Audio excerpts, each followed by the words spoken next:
Selamat sore Pak Dendi dan teman-teman. Kami dari kelompok 6 yang beranggotakan saya sendiri, Ivana Aurelia Wijaya, lalu ada I. Dewa Bagus, Rizky Wijaya, Azariel Albert, dan Felix Pugiarto. Kami akan mempresentasikan tentang telekomunikasi, internet, dan teknologi nirkabel. Slide selanjutnya. Yang pertama saya akan menjelaskan tentang telekomunikasi dan jaringan di dunia bisnis sekarang. Perusahaan pada masa lalu menggunakan dua jenis jaringan dengan dasar yang berbeda, yaitu jaringan telepon dan jaringan komputer.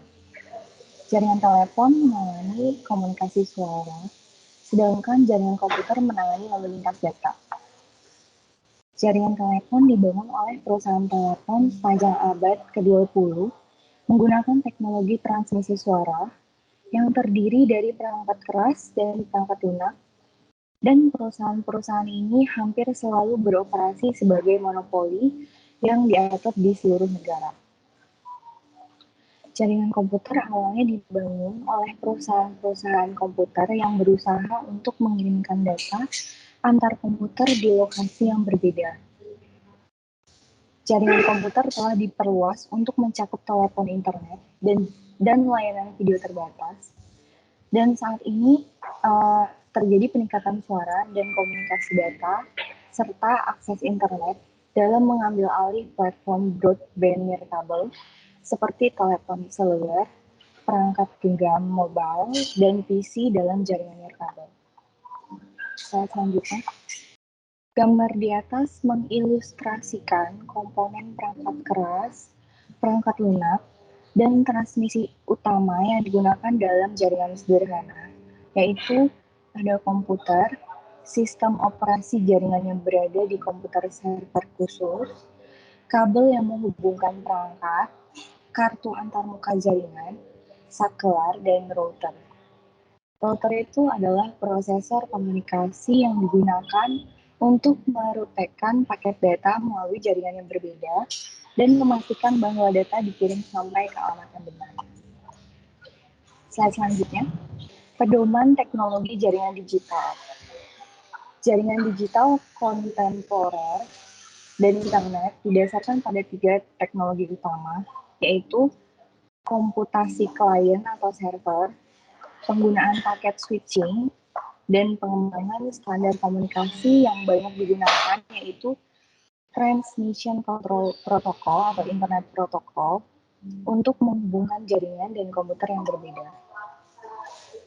Komputasi klien atau server adalah model komputasi terdistribusi di mana beberapa kekuatan pemrosesan terletak di dalam komputer klien kecil yang murah dan berada secara harfiah di komputer desktop, laptop, atau perangkat genggam.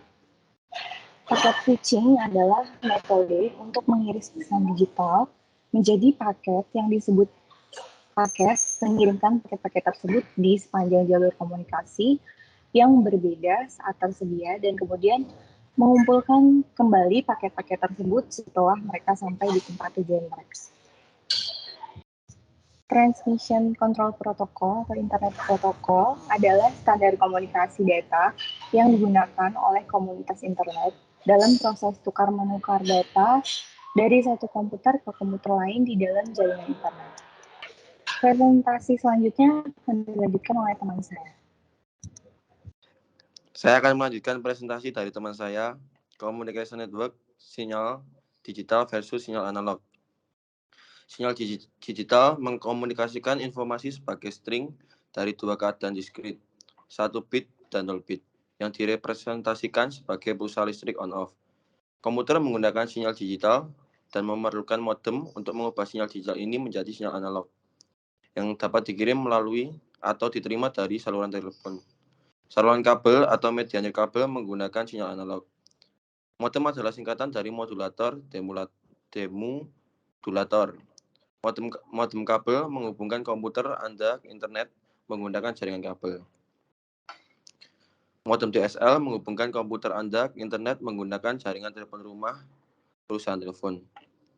Modem nirkabel menjalankan fungsi yang sama seperti modem tradisional, menghubungkan komputer ke jaringan nirkabel yang dapat berupa jaringan telepon seluler atau jaringan Wi-Fi tanpa modem.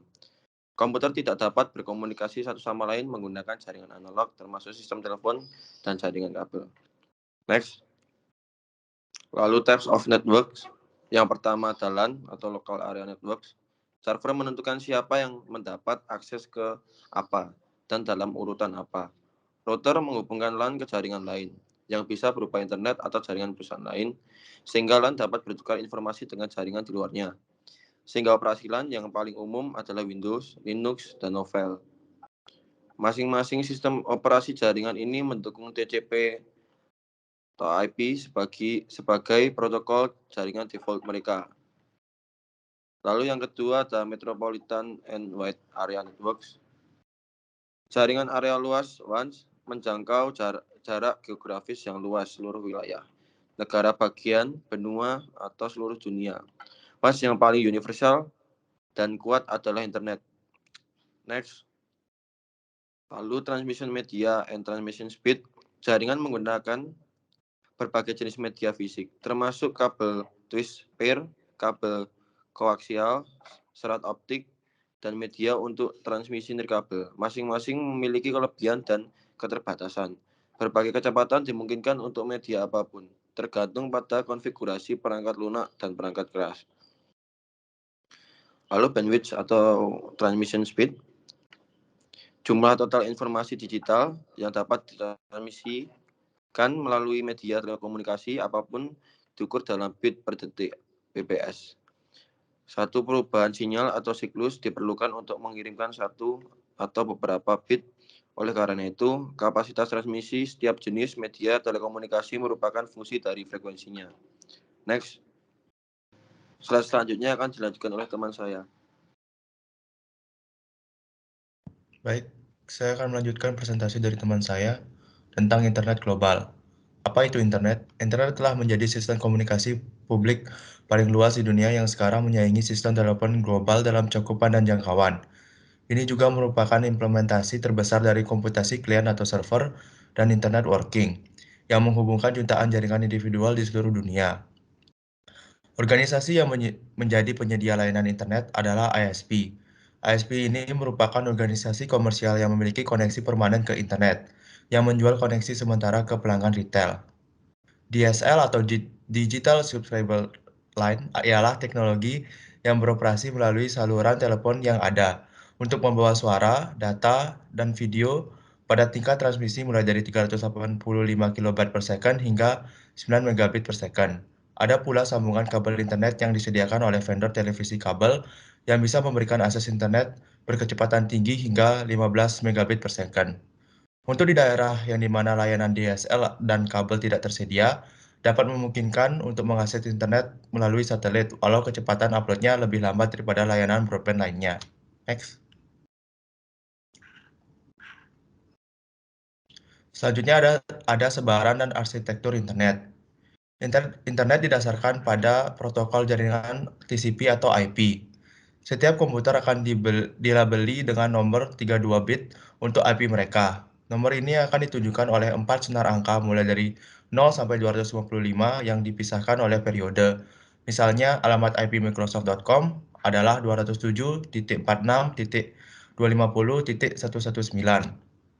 Karena sangat sulit bagi pengguna internet untuk mengingat string dari 12 nomor DNS atau Domain Name System akan mengubah nama domain menjadi alamat IP.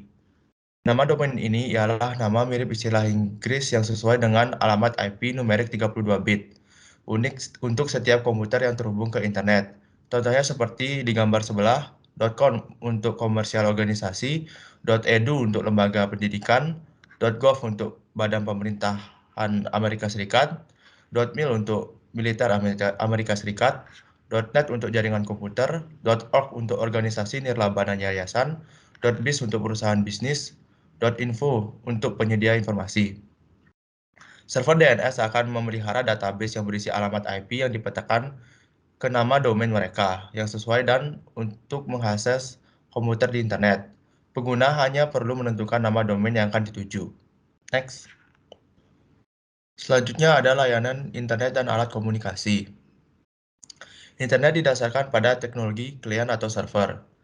Biasanya individu menggunakan kontrol internet apa yang mereka lakukan melalui aplikasi klien di komputer.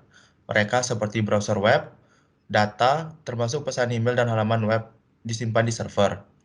Klien menggunakan internet untuk meminta informasi dari server web tertentu di komputer yang jauh, dan server mengirimkan informasi yang diminta kembali ke klien melalui internet. Komputer klien yang terhubung ke internet memiliki akses ke berbagai layanan. Layanan ini meliputi email, grup diskusi elektronik, chatting dan pesan instan, telnet, file transfer protokol atau FTP, dan web. Tabel 7.2 memberikan penjelasan singkat tentang layanan ini. Untuk email itu telah memungkinkan pesan dipertukarkan dari komputer ke komputer. Chatting memungkinkan dua atau lebih orang terhubung secara bersamaan ke internet untuk mengadakan percakapan langsung dan interaktif. Pesan instan adalah jenis layanan obrolan yang memungkinkan peserta membuat saluran obrolan pribadi mereka sendiri. Teknologi voiceover atau VoIP memberikan informasi suara dalam bentuk digital menggunakan paket switching untuk menghindari tol yang dibebankan oleh jaringan telepon lokal dan jarak jauh. Dan yang terakhir itu ada VPN. VPN itu adalah Virtual Private Network, yang merupakan jaringan pribadi yang aman dan terenkripsi yang telah dikonfigurasi dalam jaringan publik untuk memanfaatkan skala ekonomi dan fasilitas pengelolaan jaringan besar, seperti internet. Slide selanjutnya akan dilanjutkan oleh teman saya. Selanjutnya itu adalah web. Web adalah layanan internet yang paling populer. Ini adalah sistem dengan standar yang diterima secara universal untuk menyimpan, mengambil, menformat, dan menampilkan penggunaan arsitektur klien atau server. Situs web biasa kumpulan halaman web yang terhubung ke halaman rumah. Halaman web didasarkan pada Hypertext Markup Language atau HTML standar yang memformat dokumen dan menggabungkan tautan dinamis ke dokumen dan gambar lain yang tersimpan dalam komputer yang sama atau jauh. Halaman web dan akses melalui internet karena perangkat lunak browser web yang mengoperasikan Anda dapat meminta halaman web yang tersimpan di server host internet menggunakan Hypertext Transfer Protocol atau HTTP. HTTP adalah standar komunikasi yang digunakan untuk mentransfer halaman di web. HTTP adalah kumpulan huruf pertama di awal setiap alamat web, diikuti oleh nama domain yang menentukan komputer server organisasi yang menyimpan dokumen. Bersama-sama, alamatnya disebut Uniform Resource Locator atau URL. Server web adalah perangkat untuk menemukan dan mengelola halaman web yang tersimpan. Ini menempatkan halaman web yang diminta oleh pengguna di komputer tempat mereka disimpan dan mengirimkan halaman web ke komputer pengguna. Mesin pencari akan membantu Anda untuk menemukan halaman web tertentu. Mesin pencari hari ini dapat nyaring file HTML, file aplikasi Microsoft Office, file PDF, serta file audio, video, dan gambar. Ada ratusan mesin pencari yang berbeda di dunia. Namun sebagian besar hasil pencarian diberikan oleh ketiga penyedia teratas, yaitu Google, Yahoo, dan mesin Bing milik Microsoft. Terus ada Web 2.0, situs web hari ini tidak hanya berisi konten statis mereka, memungkinkan orang berkolaborasi, berbagi informasi, dan membuat layanan dan konten baru secara online.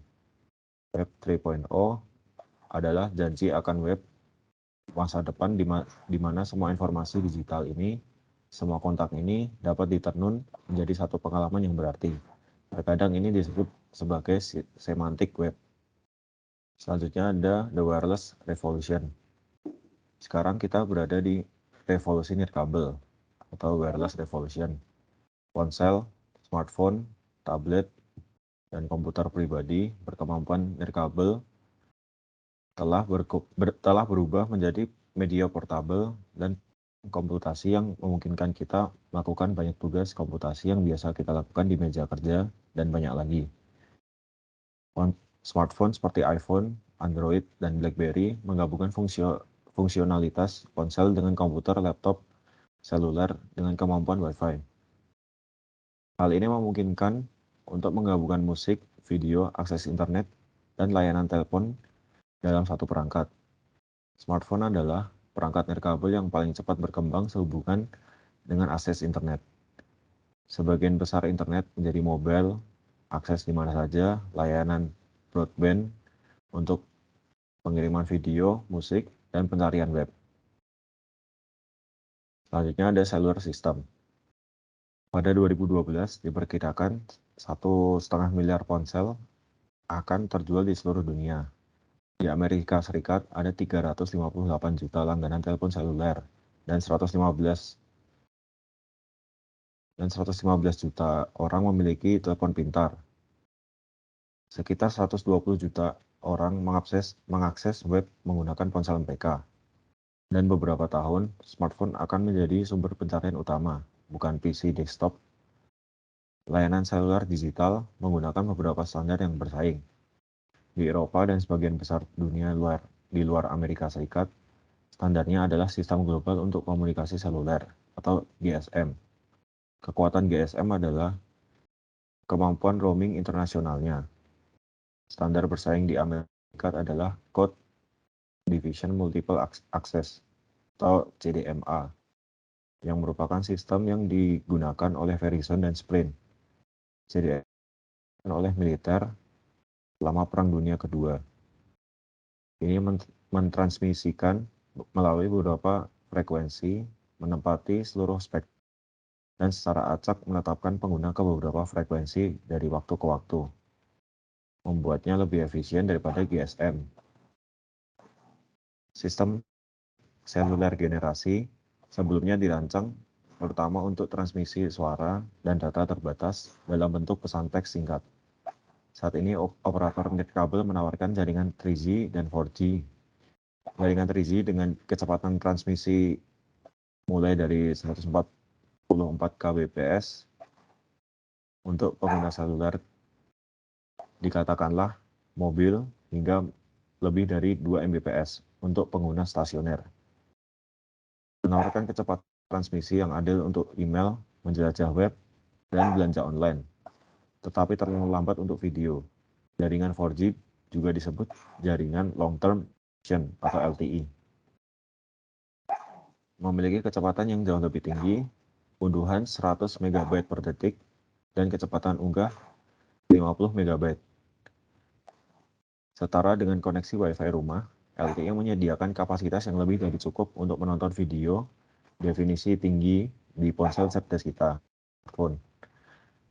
Standar jaringan kecepatan tinggi yang kurang berkembang dengan baik adalah WiMAX, yang menggunakan standar Wi-Fi tetapi dengan jangkauan yang diperluas hampir 30 mil, cukup untuk mencakup area metropolitan dan berpotensi seluruh negara kecil.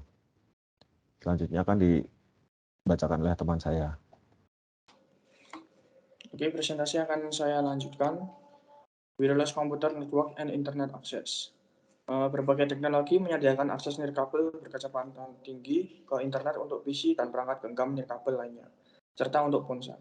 Layanan berkecepatan tinggi baru ini telah memperluas akses internet ke banyak lokasi yang tidak dapat dijangkau oleh layanan internet kabel tradisional. Yang pertama, Bluetooth. Bluetooth adalah nama populer untuk standar jaringan nirkabel 802.15 yang berguna untuk membuat jaringan area pribadi kecil. Ini menghubungkan hingga 8 perangkat dalam area 10 meter. Menggunakan komunikasi berbasis radio berdaya rendah dan dapat mengirimkan hingga 722 kbps dan di pita 2,4 GHz. Telepon nirkabel, komputer printer, dan perangkat komputasi yang menggunakan Bluetooth berkomunikasi satu sama lain dan bahkan saling beroperasi tanpa campur tangan pengguna secara langsung. Misalnya, seorang dapat mengarahkan komputer notebook untuk mengirimkan file dokumen secara nirkabel ke printer. Bluetooth menghubungkan keyboard dan mouse nirkabel ke PC, dan masih banyak lagi. Bluetooth memiliki persyaratan daya rendah sehingga cocok untuk komputer genggam atau ponsel bertenaga baterai. Meskipun Bluetooth cocok untuk jaringan pribadi, ia tetap cocok untuk digunakan di perusahaan besar. Yang kedua, WiMAX. WiMAX yang merupakan singkatan dari Worldwide Interoperability for Microwave Access adalah istilah populer untuk IEEE Standard 802.16. Ini memiliki jangkauan akses nirkabel hingga 31 mil dan kecepatan transmisi hingga 75 Mbps. Antena WiMAX cukup kuat untuk memancarkan koneksi internet berkecepatan tinggi ke antena atap rumah dan bisnis yang jauh bermil-mil. Handset seluler dan laptop dengan kemampuan WiMAX bermunculan di pasaran. Mobile WiMAX adalah salah satu teknologi jaringan 4G yang telah kita bahas sebelumnya dalam bab ini. Next. Wi-Fi dan Wireless Internet Access. Standar 802.11 untuk LAN nirkabel dan akses internet nirkabel juga dikenal sebagai Wi-Fi. Di sebagian besar komunikasi Wi-Fi, perangkat nirkabel berkomunikasi dengan LAN kabel menggunakan titik akses. Titik akses adalah kontak yang terdiri dari penerima atau pemancar radio dan antena yang terhubung ke jaringan kabel, komputer atau hubungan. Penggunaan Wi-Fi yang paling populer saat ini adalah untuk layanan internet nirkabel berkecepatan tinggi. Dalam hal ini, titik akses dihubungkan ke koneksi internet yang dapat berasal dari layanan kabel atau layanan telepon komputer dalam jangkauan titik akses menggunakannya untuk menghubungkan secara nirkabel ke internet. Hotspot biasanya terdiri dari satu atau lebih titik akses yang menyediakan akses internet nirkabel di tempat umum. Namun, teknologi Wi-Fi menimbulkan beberapa tantangan. Salah satunya adalah fitur keamanan Wi-Fi yang membuat jaringan nirkabel ini rentan terhadap penyusup. Kelemahan lain dari jaringan Wi-Fi adalah kerentanan terhadap interferensi dari sistem terdekat yang beroperasi dalam spektrum yang sama, seperti telepon nirkabel, oven gelombang mikro, atau LAN nirkabel lainnya. Namun, jaringan nirkabel berdasarkan standar 802.11 ini mampu mengatasi masalah ini dengan menggunakan beberapa antena nirkabel secara bersamaan untuk mengirim dan menerima data dan teknologi yang disebut MIMO untuk mengordinasikan beberapa sinyal radio simultan. Next. RFID and Wireless Sensor Network. Teknologi seluler menciptakan efisiensi dan cara kerja baru di seluruh perusahaan. Selain sistem nirkabel yang baru saja kami jelaskan, sistem identifikasi frekuensi radio dan jaringan sensor nirkabel memiliki dampak besar.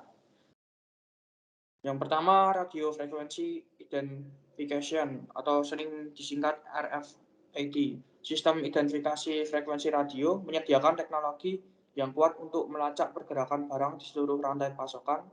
Sistem RFID menggunakan kotak kecil dengan microchip tertanam yang berisi data tentang item dan lokasinya untuk mengirimkan sinyal radio berjarak pendek ke pembaca RFID. Pembaca RFID kemudian meneruskan data melalui jaringan ke komputer untuk pengelolaan. Tidak seperti kode batang, tag RFID tidak memerlukan kontak line of sight untuk dibaca. Tag RFID diprogram secara elektronik dengan informasi yang secara unik dapat mengidentifikasi suatu barang ditambah informasi lain tentang barang tersebut seperti lokasinya, di mana dan kapan barang itu dibuat, atau statusnya selama produksi, tertanam dalam tag atau microchip untuk penyimpanan data. Sisa dari tag adalah antena yang mengirimkan data ke pembaca. Unit pembaca terdiri dari antena dan pemancar radio dengan kemampuan decoding yang terpasang pada perangkat stasioner atau genggam. Pembaca memancarkan gelombang radio dalam rentang mana saja dari 1 inci hingga 1100 kaki. Tergantung pada output dayanya, frekuensi radio yang digunakan, dan kondisi lingkungan sekitar. Ketika tag RFID masuk dalam jangkauan pembaca, tag diaktifkan dan mulai mengirim data. Yang kedua, yaitu Wireless Sensor Network. Jaringan sensor nirkabel adalah jaringan perangkat nirkabel yang saling berhubungan yang tertanam ke dalam lingkungan fisik untuk memberikan pengukuran banyak titik di ruangan yang besar. Perangkat ini memiliki sensor dan antena pemrosesan, penyimpanan, dan frekuensi radio internal. Mereka terhubung ke jaringan yang saling berhubungan yang mengarahkan data yang mereka tangkap ke komputer untuk dianalisis. Jaringan ini berkisar dari ratusan hingga ribuan node. Karena perangkat sensor nirkabel ditempatkan di lapangan selama bertahun-tahun tanpa perawatan atau campur tangan manusia. Perangkat tersebut harus memiliki kebutuhan daya yang sangat rendah dan baterai yang mampu bertahan selama bertahun-tahun. Jaringan sensor nirkabel sangat berharga di berbagai bidang seperti memantau perubahan lingkungan, memantau lalu lintas atau aktivitas militer, melindungi properti, mengoperasikan dan mengelola mesin dan kendaraan secara efisien, menetapkan batas keamanan, memantau manajemen rantai pasukan, atau mendeteksi bahan kimia, biologi, atau radiologi. Next. Sekian presentasi dari kelompok kami. Terima kasih.